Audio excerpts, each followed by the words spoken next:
Hello everyone, welcome to my channel. Sharon had never been particularly subtle when she sensed something was off, and today there was something very off. The moment Daniel stepped into Crimson Lights, he knew he'd walked straight into an interrogation disguised as coffee. Sharon stood near the counter, arms folded, not defensively but deliberately, protective, calculating, her eyes locked onto him before he could even pretend not to notice. "Daniel," she said evenly, "sit." He tried to laugh it off. "Wow, that sounds friendly." She didn't smile. He said. The cafe buzzed around them, but their table might as well have been sealed in glass. Sharon leaned forward, lowering her voice just enough to make it intimate and dangerous.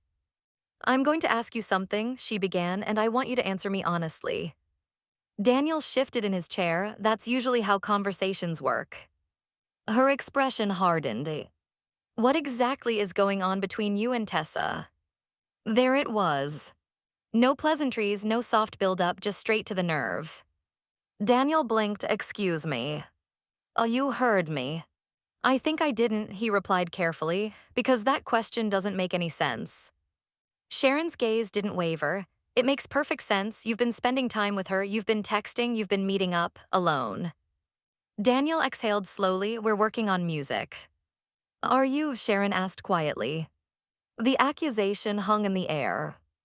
Daniel's jaw tightened. "Yes." Sharon tilted her head slightly, studying him like she used to study case files back when she ran therapy sessions. She knew how to read micro-expressions. She knew how to sense hesitation. "And how does Mariah feel about all this?" Sharon pressed. Now Daniel's patience thinned. "There is nothing to feel about. Tessa and I are collaborating, that's it." "That's it," Sharon echoed, "because from where I'm standing it looks like boundaries are getting blurry." Daniel leaned back incredulous. "You think I'd what, go after my sister's wife?" Sharon didn't answer immediately. And that silence was worse than any accusation. "You don't trust me," Daniel said flatly. "I trust patterns," Sharon replied. Patterns? You've made mistakes before." "So has everyone in this town," he shot back, "including you." That hit. Sharon's eyes flashed, not wounded but warned. "This isn't about me," she said sharply. "It's about my daughter and my daughter's marriage." Daniel softened just slightly. "Mariah and Tessa are solid." "Are they?" Sharon asked, because Mariah been distant, distracted, and when I asked her why, she brushed it off.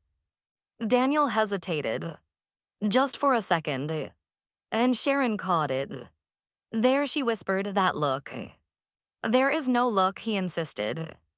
"You care about Tessa." "Of course I care about her, she's family." "Not the way you're starting to." His hand slammed lightly against the table. "You're imagining things." "Am I?" Sharon asked calmly. Daniel's voice dropped. "Nothing inappropriate is happening." "But something is happening." Silence. He hated that she could see it. Not an affair, not betrayal, but connection, chemistry in the studio, long conversations about art, pain, dreams, the kind of vulnerability that creeps in quietly. And that's what scared Sharon. "You need to be careful," she said finally, "because emotional lines are the easiest ones to cross." Daniel swallowed. "I would never hurt Mariah." Sharon leaned back. "Now her point made, make sure you don't." The tension lingered even after Daniel stood to leave. As he walked away, Sharon's face shifted from confrontation to worry. Because she wasn't just suspicious. She was afraid. Across town at Chancellor-Winters, the temperature was rising in a very different way. Phyllis didn't knock when she entered Cain's temporary office. She never knocked. Cain looked up from his desk, unsurprised. "I was wondering how long it would take." Phyllis closed the door behind her. "Let's skip the foreplay." He smirked, still charming. "You're circling my territory," she said. "Your territory?" Cain leaned back casually. "You don't own anything here." "I own leverage." His smile faded just a touch. "Do you?" Phyllis stepped closer to his desk, planting her hands on the surface. "You're playing a dangerous game." "And you're bluffing." Try me." The air crackled. Cain stood slowly. They were eye to eye now. "You've been making calls," he said quietly, "trying to undermine me." "You've been making threats," she countered, "trying to intimidate me." "Is it working?" She laughed softly, you wish. Cain circled around the desk. You think you're untouchable because you always land on your feet. I am untouchable, she corrected. No one is. Phyllis's eyes sharpened, you're out of your depth. And you're overconfident. They stood inches apart.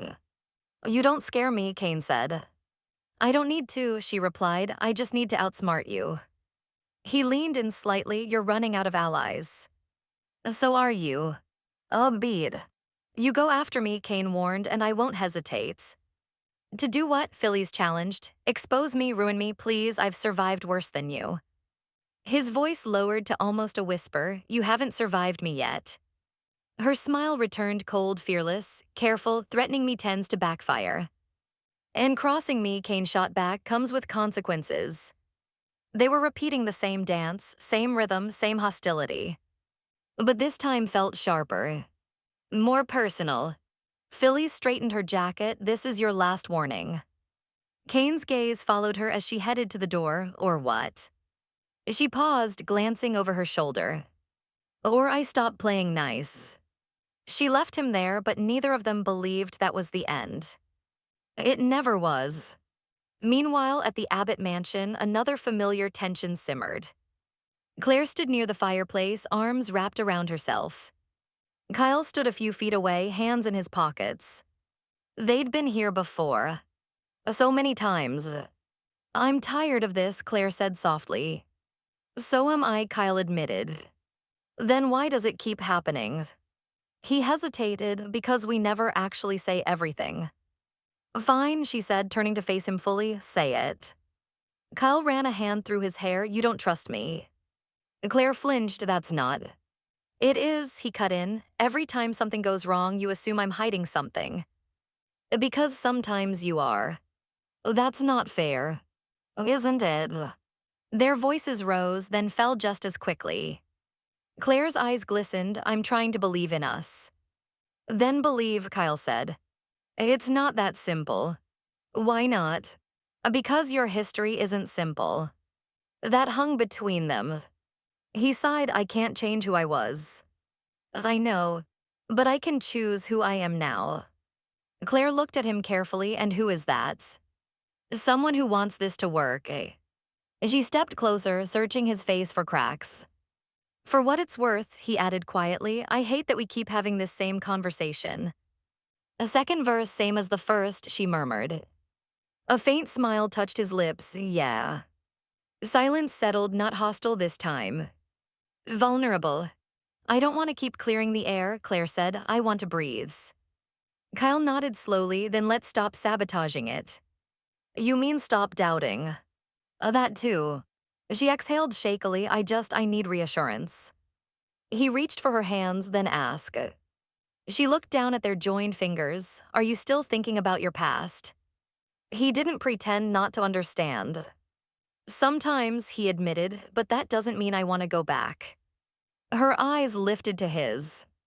Do you want me, she asked. Oh, yes. No hesitation. None. For the first time all evening, the tension eased. Not erased, but softened. Because for Claire and Kyle, clearing the air was never about fixing everything. It was about choosing to stay. Daniel didn't realize how tight his chest had gotten until he was halfway to the parking lot.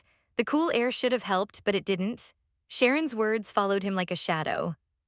Emotional lines are the easiest ones to cross. He told himself she was overreacting. Sharon was a mother, mothers worried. That was what they did, but worry didn't come out of nowhere, not in Genoa City, not when there were patterns.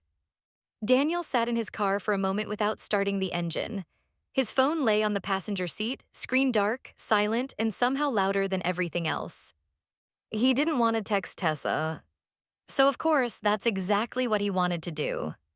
He grabbed the phone anyway, thumb hovering over her name. He could already imagine her response. Calm, thoughtful, that soft focus she got when she talked about music like it was oxygen. They'd spent hours in the studio lately. At first it was practical, working out chords, building lyrics, trading ideas, but then it became something else.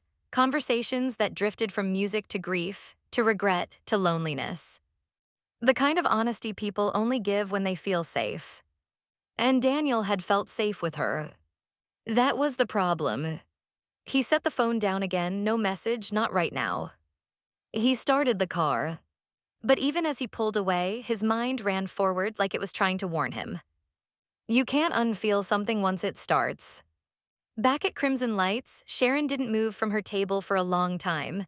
She watched the door as if Daniel might come back, as if she could stop a future that was already forming.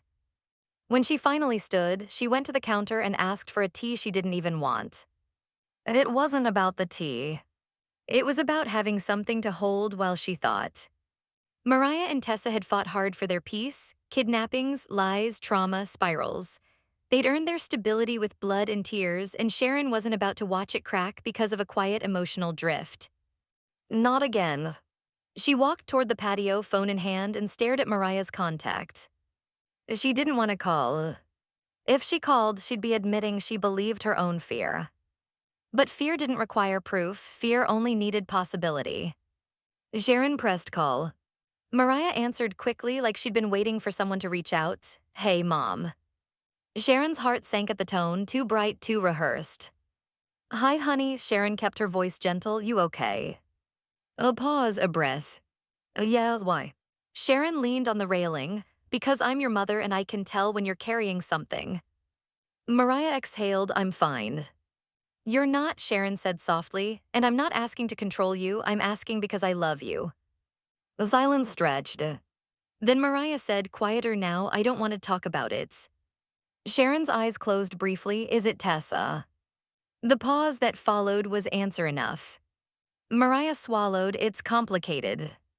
Then talk to me, Sharon urged, please. Mariah's voice wavered just slightly, she's been distant. Sharon's stomach tightened, distant how? I don't know, Mariah admitted. She's physically here, she's kind, she's not doing anything wrong, but sometimes when she's in her head, it's like she's somewhere else, like she's leaving without leaving. Sharon swallowed hard, have you told her you feel that? I tried, Mariah said, frustration creeping in. But every time I bring it up, she says she's just busy, just stressed, just trying to finish something, and then I feel guilty for even asking. Sharon's voice softened, you don't have to feel guilty for needing connection. Mariah's laugh was bitter, I know, but what if I'm just being paranoid? Sharon chose her words carefully. You're not paranoid, you're sensitive, you're perceptive, that's not a flaw. Mariah was quiet for a beat. Then she whispered, I saw her texting late at night. Sharon's breath caught, texting who? Mariah hesitated, I didn't ask. Sharon's eyes burned, anger and fear mixing into something sharp. Why not? Because I didn't want to be that person, Mariah said, voice breaking. I didn't want to become someone who snoops or accuses or... You're not that person, Sharon said firmly, but you are allowed to ask questions, you are allowed to protect your heart. Mariah breathed through it like she was trying not to cry. Sharon steadied herself, do you want me to talk to her? No, Mariah said quickly, no please, that would make it worse. Sharon nodded even though Mariah couldn't see it. Okay, then you talk to her tonight, not tomorrow, not after it festers, tonight. Mariah whispered, what if I'm right? Sharon's voice was a low promise. Then we deal with it, but we deal with it with truth. Mariah exhaled, okay. Okay, Sharon repeated. They hung up and Sharon stood there feeling the weight of it. Because Sharon now knew what she hadn't wanted to know. Something was wrong. And it was close to becoming something unforgivable. At the same time, across town, Phyllis was marching through the corridors of Chancellor-Winters like she owned the building. If someone looked at her too long, they looked away.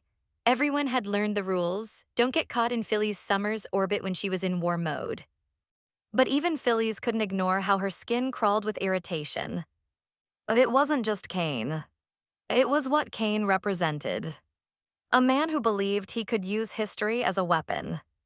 Phyllis pushed into Billy's office without knocking. You got a minute. Billy looked up from his laptop, eyebrows raised. For you, always, but I'm guessing this isn't a friendly visit. Phyllis shut the door, Cain's escalating. Billy leaned back, define escalating. He's threatening, she said flatly. He's making moves, quiet ones. Billy's eyes sharpened, moves like what? Phyllis paced, calls, meetings, people suddenly acting like they don't want to talk to me. It's him, he's planting fear. Billy exhaled, he's trying to isolate you. Yes, Phyllis stopped packing and stared at Billy, and I need to know you're not going to flinch. Billy's face tightened. Phyllis. No, she snapped. Answer me, because if you're going to get cold feet, tell me now so I don't waste my time. Billy stood slowly. I'm not getting cold feet. Then prove it. He stepped closer. You and I, this deal was always going to piss people off, Cain included. I'm not scared of him, Phyllis said. I'm annoyed. Billy's gaze held hers. What did he say? Phyllis hesitated, for the first time just a fraction. Billy noticed. What did he say, Phyllis? She swallowed. He implied he has something on me. Billy's expression shifted, less cocky now more serious. Does he?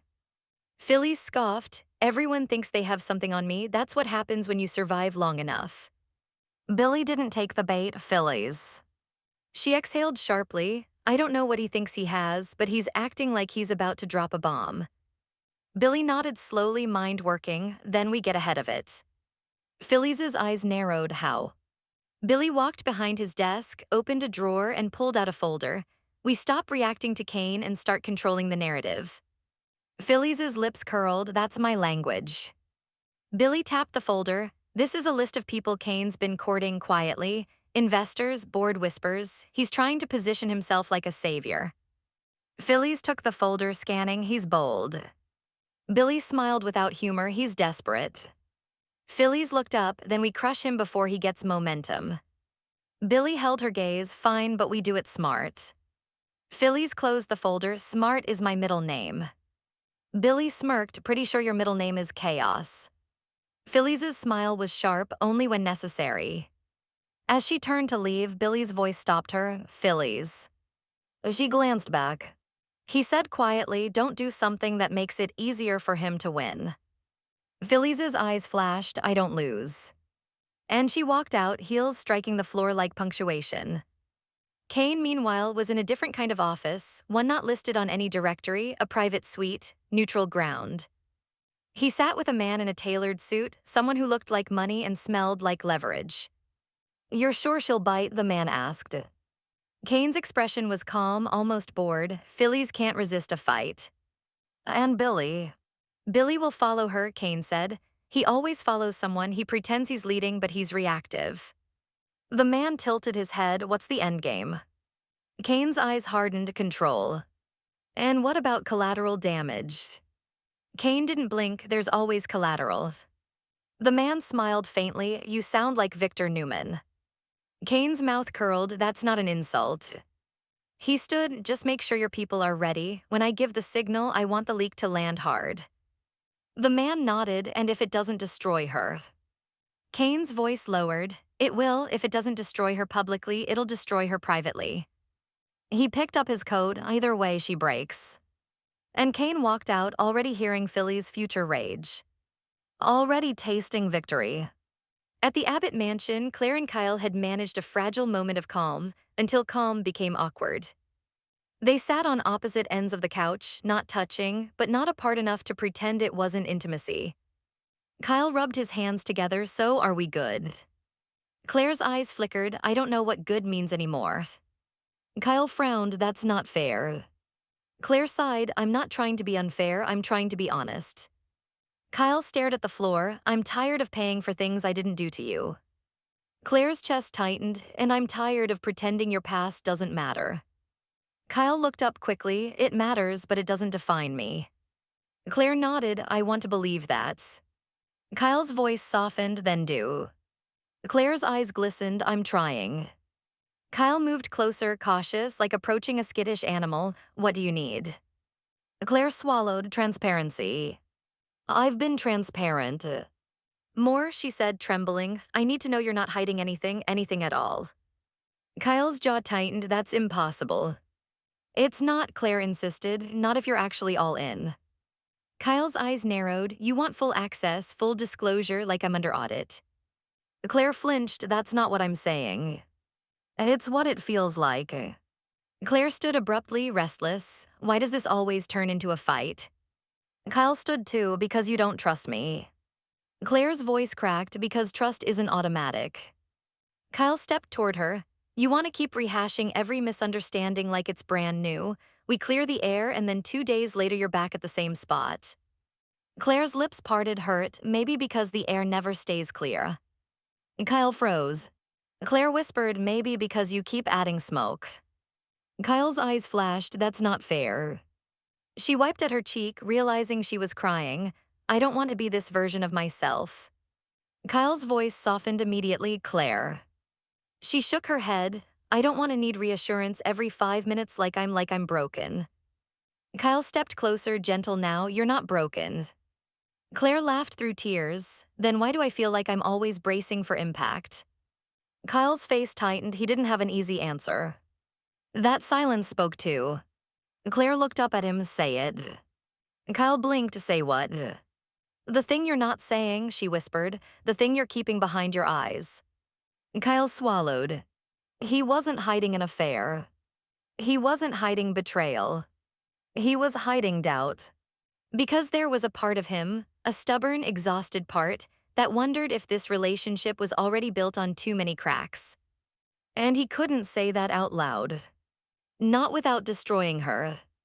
Claire watched him struggle and her heart sank. You're not sure. Kyle's throat tightened, that's not.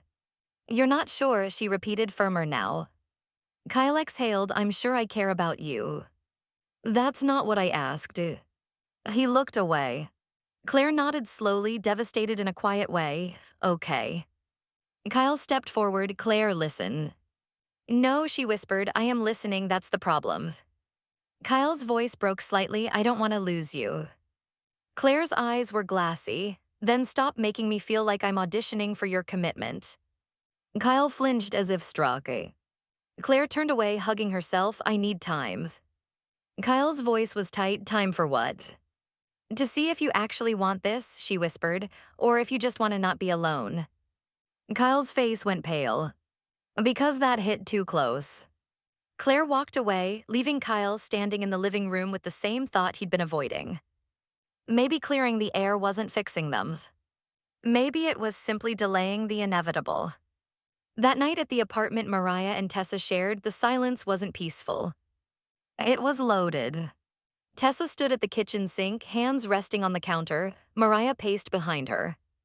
You've been somewhere else lately, Mariah said finally.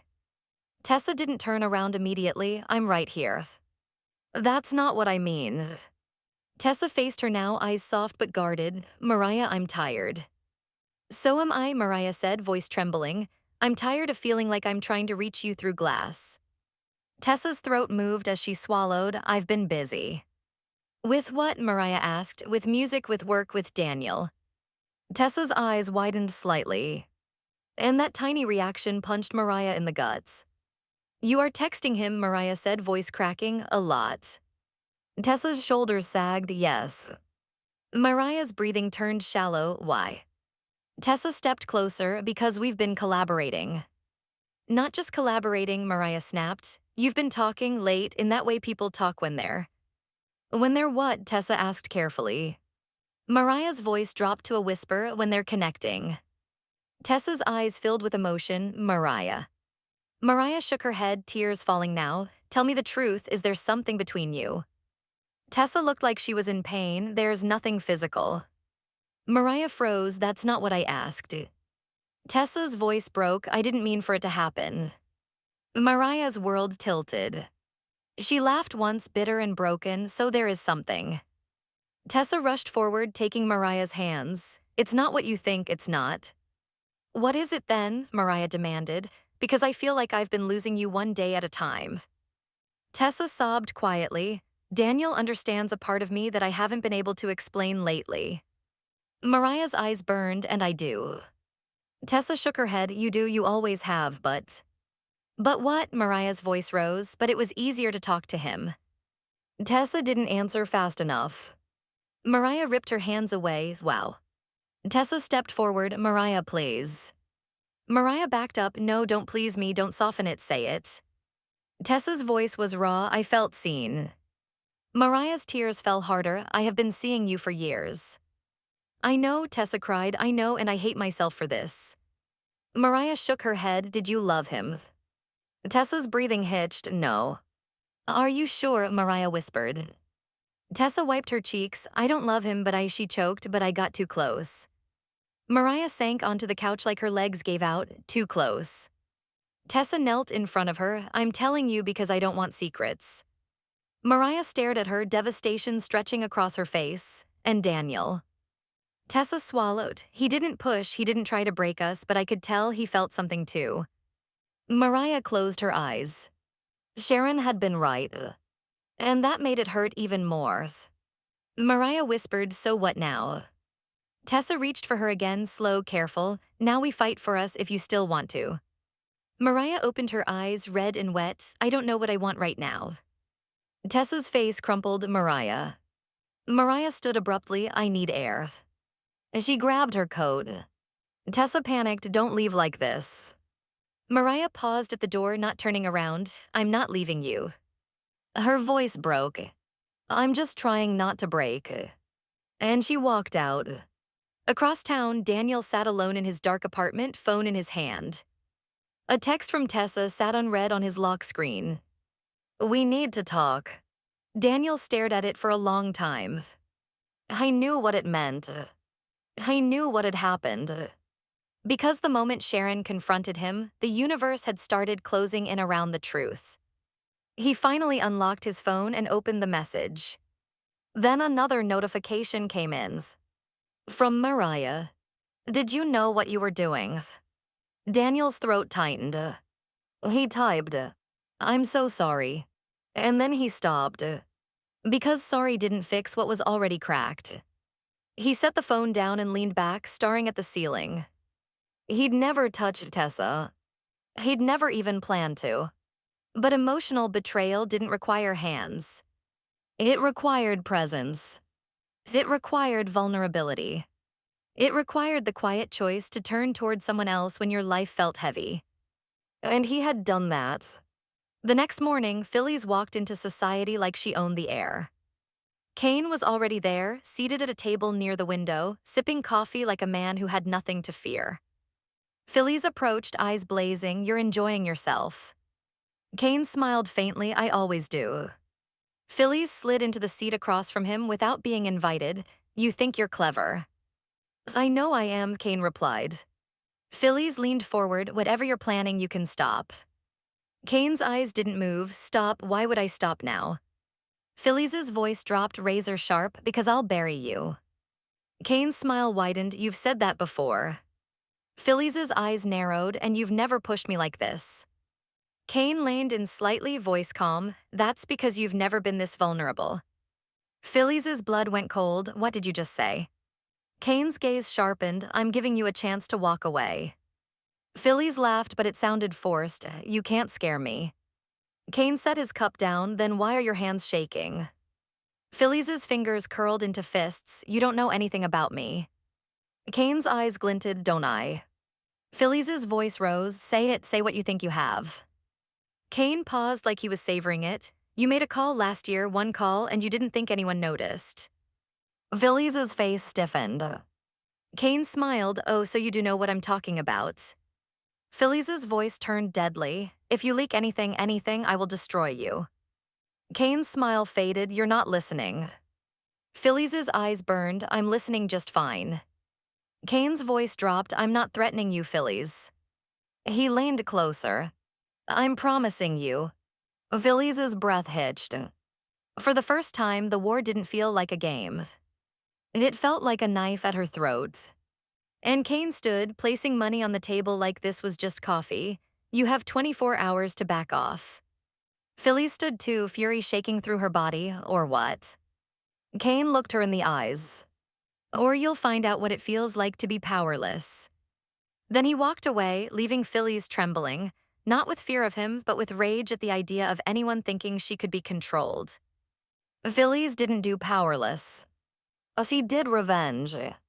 And Cain had just lit the fuse. At the Abbott mansion, Kyle sat alone in the same spot Claire had left him. His phone buzzed several times, but he didn't check it. He didn't want another problem, another conversation, another demand. But eventually, he picked it up. A message from Claire. I'm not trying to punish you, I'm trying to protect myself. Kyle stared at it until his eyes blurred. He typed a response, then deleted it, then typed again. I want you, I want us, I'm just scared I can't be what you need. He stared at that sentence for a long time before hitting send. And for a moment, he felt relief. Because at least it was honest. But honesty didn't guarantee anything. It just made the risk real. By afternoon, Mariah returned home. Tessa was sitting on the couch, eyes swollen from crying. She stood quickly when Mariah walked in. Mariah didn't speak right away. She took off her coat slowly, as if moving too fast would break something. Tessa whispered Mariah. Mariah's voice was hoarse. I talked to my mom. Tessa's face tightened. Sharon. Mariah nodded. She asked me if something was wrong. I said no. Tessa winced. Mariah swallowed. I was lying. Tessa's eyes filled again. I'm sorry. Mariah stared at her. I believe you. Tessa blinked. You do. Mariah nodded, tears falling again. I believe you didn't want this. I believe you didn't plan it. Tessa stepped closer, fragile then. But that doesn't mean it didn't hurt, Mariah said, voice breaking. It hurt so much. Tessa sobbed. Mariah's hands trembled as she reached for her. I don't want to lose you. Tessa grabbed her, holding on like she was drowning. I don't want to lose you either. Mariah closed her eyes. Then we stop this completely. No late-night texts, no private sessions without me knowing, no. No secrets, Tessa whispered. Mariah pulled back, looking into her eyes. Can you do that? Tessa nodded fiercely. Yes, anything. Mariah's voice cracked. Because if it happens again, if I feel you drifting again, I don't know if I'll survive it. Tessa's lips shook. I'll fight for you. Mariah nodded slowly, then start now. They held each other, not fixed, not healed, but choosing each other anyway. For now. And somewhere in Genoa City, 3 fires burned at once. Sharon's fear turning into vigilance. Philly's rage turning into strategy. Claire and Kyle's fragile love turning into a question neither of them could answer with certainty. Tuesday didn't end with peace. It ended with tension pulled tight like wire. Because in Genoa City, when people clear the air, it's rarely the end of the storm. It's usually just the moment before lightning strikes in.